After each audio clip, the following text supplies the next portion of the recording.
El 15 de febrero del 2007, a orillas del río Guatica, en Belén de Umbrías, en el departamento de Risaralda, Colombia, fueron encontrados dos cuerpos incinerados por un humilde trabajador de la zona, que por cosas del destino pasaba por el lugar.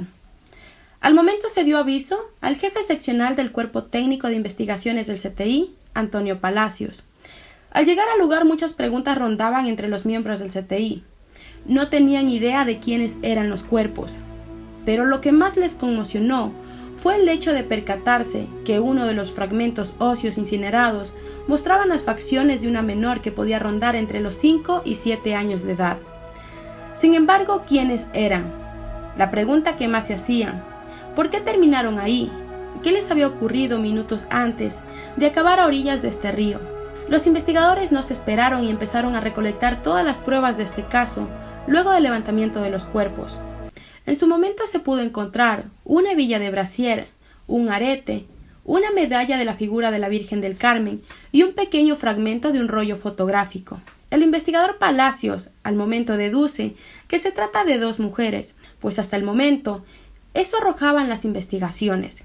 Pero lo más importante era aquel pequeño fragmento del rollo fotográfico, pues este podría revelar el rostro de las víctimas incineradas. 4 meses después de haber encontrado aquel escalofriante hallazgo, en junio del 2007 Medicina Legal entrega los resultados de la necropsia al cuerpo del CTI, los cuales revelaban que los dos cuerpos eran de sexo femenino. Uno era la madre del segundo cuerpo, el cual tenía entre 30 y 35 años de edad. El segundo, entre los 5 y 7 años de edad. La causa de muerte: por una lesión cerebral traumática. Esto mostraba que las mujeres, al momento de ser incineradas, ya se encontraban sin vida. Hola, ¿cómo están? Espero se encuentren súper bien cada uno de ustedes. Para los que no me conocen y es la primera vez que entran a este canal, le doy la bienvenida. Este canal se llama Luz Mari. Está enfocado en subir casos criminales resueltos, casos criminales no resueltos y temas paranormales, teorías, en fin. Como vieron en el título, hoy les voy a hablar sobre un escandaloso caso que involucra a un sacerdote llamado José Francés Díaz Toro y una joven llamada María del Carmen Arangos Cardona. Sin más, empecemos. Pero antes, te invito a que me sigas en mis redes sociales, en las cuales, como ya saben, comparto historias y estaré actualizando los temas que iré subiendo. Quiero invitarte también a que te suscribas a este canal si tu contenido te parece interesante, entretenido, informativo. La vocación de la Iglesia y del sacerdote en el ámbito religioso es la inclinación semejante a la llamada de Dios que le trasciende. Es la conciencia o la convicción que alguien tiene de ser llamado por Dios. Pero ¿qué pasa cuando la autoridad principal de la Iglesia falla? ¿Qué pasa cuando el pecado erradica en la casa de Dios? María del Carmen nació en 1976 en Buenos Aires, en un departamento de Bucaramanga, en Colombia. Era parte de una familia numerosa compuesta por 11 hermanos, ocupando el primer lugar, pues fue la mayor de los 11 hijos que tuvo su madre. Privado siempre de comodidades, sus recursos económicos eran muy escasos. Sin embargo, el ser la mayor de los 11 hermanos y afrontar una pobreza extrema no sería lo único que María del Carmen tendría que hacerle frente a lo largo de su corta vida. En el nacimiento de su último hermano, su padre decide quitarse la vida, dejando sola a su madre y a sus hermanos. Pese a todas estas tristezas que la vida traía a María del Carmen, ella tenía algo que todos admiraban desde muy pequeña, y lo cual fue muy notorio en cuanto fue creciendo. María del Carmen era muy hermosa, admirada por todos quienes la conocían en el pueblo.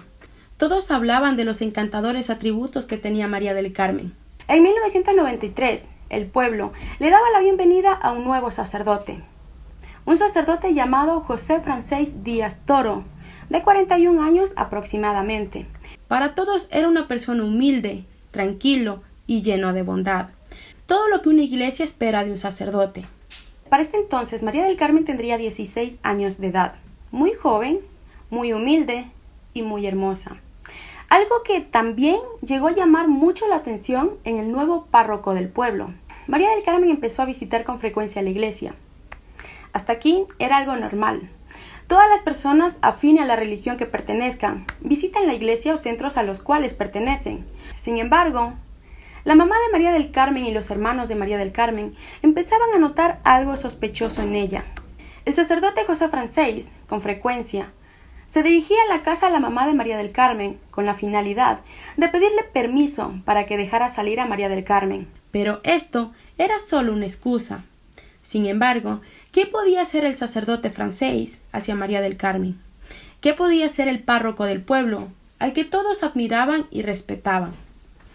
Así pasaron los años. En 1996, María del Carmen se fue a vivir a Pereira a seguir sus estudios, escogiendo la carrera de belleza. Dicha carrera estaba patrocinada por el sacerdote José Francés Díaz Toro. En el año 2001, le tenía una noticia a su familia y a la persona que le había ayudado en todos sus estudios. María del Carmen estaba embarazada, por lo cual tomaba la decisión de irse a vivir a Dos Quebradas, al pueblo vecino de donde vivía anteriormente. Los vecinos de aquella localidad empezaron a preguntarle por el papá del bebé que esperaba. Ella decía que él se encontraba en España y que ella se encontraba sola en Dos Quebradas, solo teniendo el apoyo de un sacerdote que era un amigo íntimo de la familia, el cual le visitaba una vez a la semana. En octubre del 2002 nace María Camila, una hermosa nena, amada y aceptada por toda su familia. Así pasó el tiempo y María del Carmen siguió viviendo en Dos Quebradas, con la ayuda del sacerdote José Francés. El 12 de febrero del 2007, María del Carmen se comunica con su madre. Su madre, a través de la línea telefónica, puede sentir por el tono de voz de María del Carmen que María del Carmen se encontraba muy ansiosa, desesperada y triste.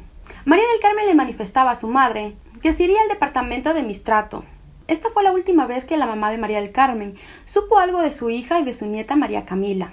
Los días pasaban y la familia Arango Cardona no habían recibido ninguna noticia de María del Carmen ni de la pequeña María Camila. Los hermanos deciden ir a buscarla al lugar donde por última vez se puso en contacto con su madre. Ellos se dirigían a Mistrato, un municipio localizado en el departamento de Risaralda, lugar donde José Francés era sacerdote. Los hermanos de María del Carmen deciden ir a la casa cural y preguntarle directamente al sacerdote sobre el paradero de María del Carmen. Le preguntan directamente al sacerdote si sabía algo de María del Carmen. El sacerdote José Francés le dice que no sabía nada, pero que si en caso de que supieran algo de María del Carmen y de la pequeña María Camila, se lo hicieran saber, pues él también se encontraba preocupado y no sabía cuál era el rumbo que había cogido María del Carmen. Así pasaron los meses y al hermano de María del Carmen se le ocurre una idea, la cual consistía en poner un anuncio en el periódico del pueblo, dando a conocer la desaparición de su hermana y de su pequeña sobrina María Camila, donde se informaba sobre la desaparición de su hermana María del Carmen de 31 años y su pequeña sobrina María Camila de 5 años. Este anuncio lo vio el investigador Antonio Palacios, quien vinculó esta desaparición con los dos cuerpos hallados a orillas del río Guatica. El investigador Antonio Palacios vincula estos dos casos, pues estos dos casos tenían mucha similitud. La primera, que los cuerpos incinerados que encontró aquel 15 de febrero del 2007 se encontraban muy cerca del municipio de Mistrato. La segunda, que ambos cuerpos tenían una similitud de edades muy cercanas. Esto, tomando en cuenta que uno de los cuerpos era menor de edad y también lo vinculó con la pequeña María Camila, quien decide ponerse en contacto con la persona que había puesto el anuncio en el periódico. Estudiando nuevamente todas las pruebas encontradas en el lugar de los hechos, al momento que encontró los cuerpos incinerados. Al momento que se encuentran con la familia de María del Carmen, el investigador le comenta sobre el hallazgo de aquel 15 de febrero y le muestra las pruebas que obtuvo en la escena. Enseguida, el hermano de María del Carmen reconoció la pequeña cadenita con el dijen de la Virgen del Carmen, pues esta cadenita se la había regalado a su pequeña sobrina. El investigador también le muestra las fotos reveladas del fragmento del rollo fotográfico y le pregunta si conoce al hombre que salía en una de estas imágenes. El hermano de María del Carmen le responde que sí lo conoce y que fue el sacerdote del pueblo, pero que ahora se encontraba en Mistrato, lugar donde actualmente era sacerdote. El hermano de María del Carmen le reveló que aparte de ser sacerdote, del municipio de Mistrato. José Francés Díaz Toro era la pareja de María del Carmen y padre de la pequeña María Camila. En este momento, el jefe seccional del CTI, Antonio Palacios, se muestra escéptico a todas las palabras que decía el hermano de María del Carmen. En ese momento, toda la familia de María del Carmen empezó a contarle cómo empezó aquella historia de amor prohibida. Todo empezó desde la llegada de José Francés como párroco al pueblo. Todo indica que él también se deslumbró con la belleza de María del Carmen, y la relación empezó a escondidas de todos. Luego de que la familia se enterara e hicieran el esfuerzo por aceptar que María del Carmen se encontraba enamorada del sacerdote del pueblo y mantenían una relación en secreto ante los ojos de la iglesia. Por otro lado, María del Carmen empezó a sentir y a manifestar algunos celos desmedidos hacia el sacerdote Francés. Los hermanos de María del Carmen aseguran que ella vio en el sacerdote esa figura paterna que desde muy pequeña perdió. El sacerdote de alguna manera reflejaba en ella ese sentimiento de sentirse protegida por alguien, quien se había convertido para ella en su todo. Pese a estas adversidades, María del Carmen no estaba dispuesta a dejar a José Francés. En 1996, el sacerdote fue trasladado a un municipio cercano llamado Pueblo Rico, y como se supuso se llevó consigo a María del Carmen, pero no a vivir con él, sino al pueblo vecino llamado Pereira, con una única condición. Una condición que ella tenía que acatar sin poner excusas. Ella no podía acercarse al pueblo de donde José Francés era sacerdote.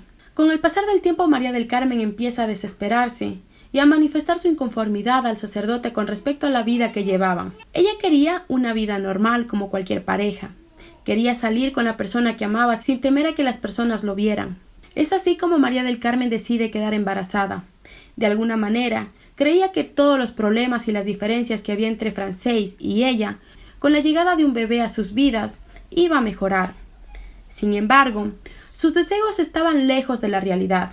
José Francés no estaba dispuesto a dejar de lado la iglesia, y sentía que María del Carmen se había embarazado a propósito, pues él siempre le manifestó que no quería hijos.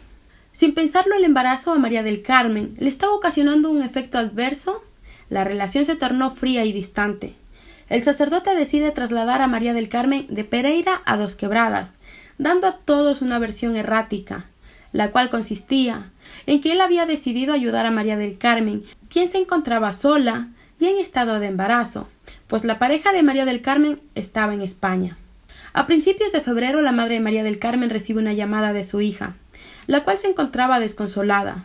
María del Carmen le manifiesta a su madre que le habían llegado rumores que el sacerdote José Francés tenía una joven viviendo con él, y a la cual la hacía pasar ante los ojos de la iglesia como su sobrina, y que ese era el motivo por el cual a ella la visitaba con menos frecuencia. Simplemente se hacía presente para dejar lo que necesitaban, y nuevamente se iba al pueblo, donde él seguía siendo el sacerdote ejemplar y temeroso de Dios.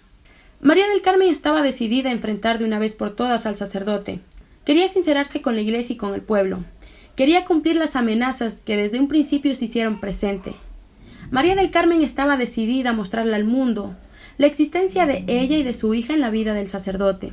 El lunes 12 de febrero, la madre de María del Carmen vuelve a recibir una llamada de su hija, pero esta vez se comunicaba desde el municipio de Mistrato. Por el tono de su voz, su madre deducía que se encontraba desesperada, decepcionada, triste y llena de rencor, pues había confirmado todos los rumores, y en efecto, sí había una joven viviendo con el sacerdote Francés. María del Carmen le confirma a su madre que lo delataría frente a la iglesia y al obispo, que las cosas no se quedarían así. Esa fue la última vez que su madre escuchó la voz de su hija María del Carmen. Luego de que el jefe seccional de investigaciones del CTI escuchara todas estas declaraciones por parte de la familia de María del Carmen, empezó a deducir el motivo por el cual el sacerdote José Francés Díaz Toro se sintió motivado a terminar con la vida de María del Carmen y de la pequeña María Camila. El investigador Antonio Palacios necesitaba más pruebas contundentes, pruebas que él pudiera hacer uso en un juicio y presentar ante un juez. Luego de algunos meses sin perder de vista al sacerdote, la familia Arango recibe una llamada. La persona que se comunicaba con ellos era Andrea Soto, una joven que vivía en Mistrato y trabajaba en un almacén. lugar donde se encontraba la casa cural, donde también vivía el sacerdote José Francés. El motivo por el cual Andrea Soto se ponía en contacto con la familia de María del Carmen era para informarles lo que posiblemente había pasado con María del Carmen y su pequeña hija María Camila. Pero Andrea no estaba sola. Ella contaba con otra versión, la versión de María Eugenia Cardona, la mujer que se encargaba de la limpieza de la casa cural. Andrea Soto cuenta que se sintió motivada a manifestar sus sospechas debido a que el sacerdote José Francés con frecuencia se ponía en contacto con ellos con la finalidad de preguntar si había sabido algo de María del Carmen y de la pequeña María Camila. Ella sentía que de alguna manera el sacerdote quería estar seguro de que la familia de María del Carmen no sospechaba de él. Andrea Soto confiesa que aquel lunes 12 de febrero, al almacén donde ella trabajaba, se le acerca una mujer alta, mona, muy bonita, que luego llegó a enterarse que su nombre era María del Carmen. Ella entró muy enojada, con una tarjeta en sus manos. Dicha tarjeta tenía el nombre de Andrea y estaba dirigida al sacerdote José Francés. María del Carmen le pregunta si ella era Andrea, y ella respondió que sí, que ella se sentía muy agradecida con el sacerdote, debido a que él había tenido gestos bondadosos con ella y con su familia. María del Carmen se enfureció tanto que en ese momento María del Carmen le confiesa a la joven Andrea que ella era la pareja del sacerdote José Francés Díaz Toro y que eso no era todo, que también tenían una hija llamada María Camila.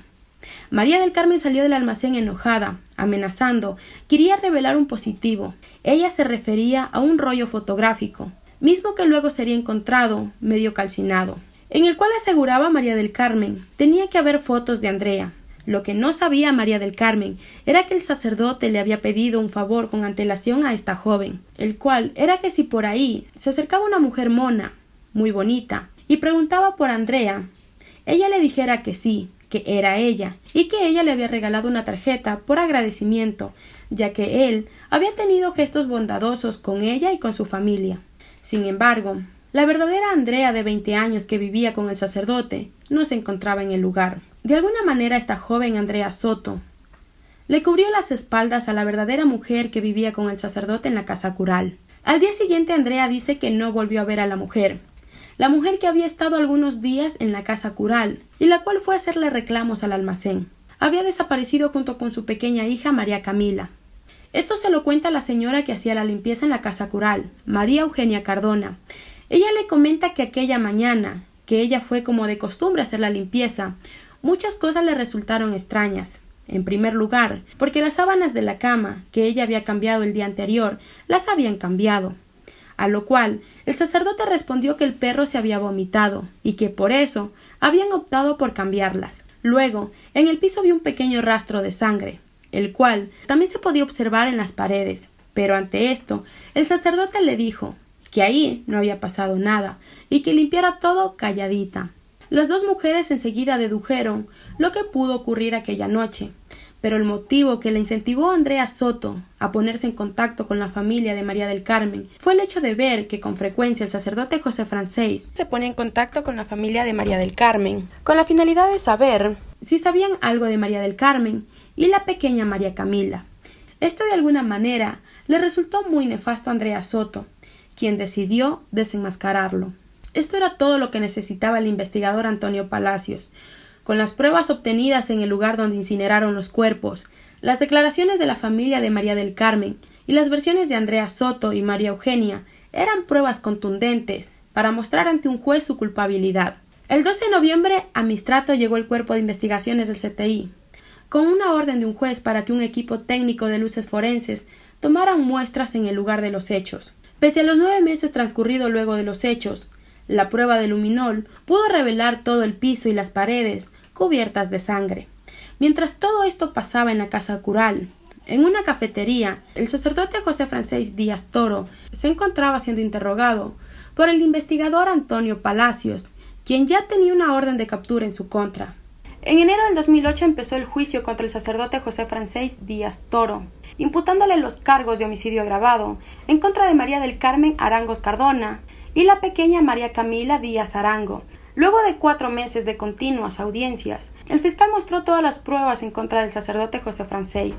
Al darse cuenta el sacerdote José Francés que todo estaba perdido y que la fiscalía tenía todo para incriminarlo, decide negociar con el juez y escribir una carta desde la cárcel de Anserma, en la cual narraba de principio a fin de cómo había sido la historia prohibida que había mantenido con María del Carmen. José Francés cuenta el día que llegó María del Carmen a la casa cural.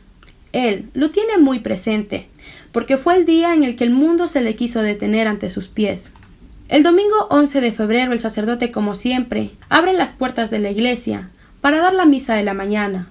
María del Carmen estaba dispuesta a llevar a cabo su decisión. Junto con la pequeña María Camila, se paró en la puerta de la casa cural, con la única intención de que la gente empezara a murmurar, lo cual estaba logrando. Pero por otro lado la tensión en el sacerdote crecía. Terminando la misa, José Francés le dice que empaque todo para irse a Pereira. Pero María del Carmen ya había tomado una decisión y no pensaba dar paso atrás. El lunes 12 de febrero vuelven a discutir. José Francés tenía una misa a las 2 de la tarde. Decide luego de la misa hablar con Jorge Morales, el sepulturero. El sacerdote le cuenta lo que estaba pasando en su vida y le dice que necesita sacar a María del Carmen del pueblo. El joven le responde que él lo ayudaría y que pasaría en la noche por la casa cural. A las 8 de la noche llega Jorge Morales a la casa cural, pero consigo tenía un pequeño bolso negro. María del Carmen le abre la puerta, lo saluda, y el sacerdote se aleja del lugar. Al momento, Jorge saca un martillo que sirve para abrir bóvedas y le impacta en la frente a María del Carmen. María del Carmen rueda por las escaleras. Jorge Morales de inmediato baja al segundo piso donde se encontraba la pequeña María Camila durmiendo boca abajo. Le propina un martillazo en la cabeza. El golpe fue tan fuerte que el martillo se hundió. Luego de estas declaraciones, el 3 de julio del 2008, fue detenido Jorge Morales. El 10 de diciembre del 2008, el juez dictó la sentencia, con una condena de 23 años al sacerdote por haber aceptado la culpabilidad de ambos crímenes, con una rebaja a su sentencia. Jorge Morales obtuvo una sentencia de 17 años por ser cómplice. Pero en noviembre del 2012, al hacerse notar el inconformismo de la familia Arango Cardona, el Tribunal Superior de Pereira revisó la condena y notó algunas irregularidades que se cometió durante el juicio, tomando la decisión de anular la condena debido a que María Camila Díaz Arango era una menor de edad. Esto no le daba derecho a obtener ningún beneficio al sacerdote José Francés Díaz Toro. Luego de un nuevo juicio, el juzgado penal del municipio de Belén de Umbrías condenó a José Francés Díaz Toro a 45 años y 10 meses por el asesinato de María del Carmen y la pequeña María Camila Díaz Arango. Y también dictó una condena a la Iglesia Católica a la indemnización de 600 millones de pesos. Todo esto porque el juez encontró responsable a la Iglesia, ya que el homicidio se llevó a cabo en la casa cural de la parroquia, de la cual era sacerdote José Francés. Al juez se le hace imposible no pensar que al obispo le llegaron rumores de las continuas faltas que estaba cometiendo el sacerdote Francés, y sin embargo no investigó ni le preguntó nada al sacerdote. Luego de escuchar el veredicto, el sacerdote le dijo lo siguiente a la familia Arango Cardona: Perdón, que me perdonen, que saben que en mi corazón hay bondad y bondad. No sabían que yo era una buena persona y que yo luchaba mucho por esta amistad. Le pedí ayuda a ellos y no la encontré. Bueno, hasta aquí el video. No sé qué opinen ustedes. Déjenme sus comentarios aquí abajito para interactuar un poquito sobre el tema, sobre el caso. Este caso tiene muy poca información. Casi no encontré muchas imágenes de María del Carmen, ni tampoco de su pequeña hija María Camila. Pienso que de alguna manera para proteger la integridad de la familia. De lo que sí pude encontrar bastante es imágenes del sacerdote José Francés, incluso videos de su sentencia y cómo se dirige a la familia, ¿no? Con este pequeño fragmento donde me parece muy cínico de su parte. Bueno, sin más me despido, pero antes te invito a que me des manito arriba, te suscribas a este canal, de esta manera me estarías apoyando inmensamente. Sin más, me despido. Bye bye.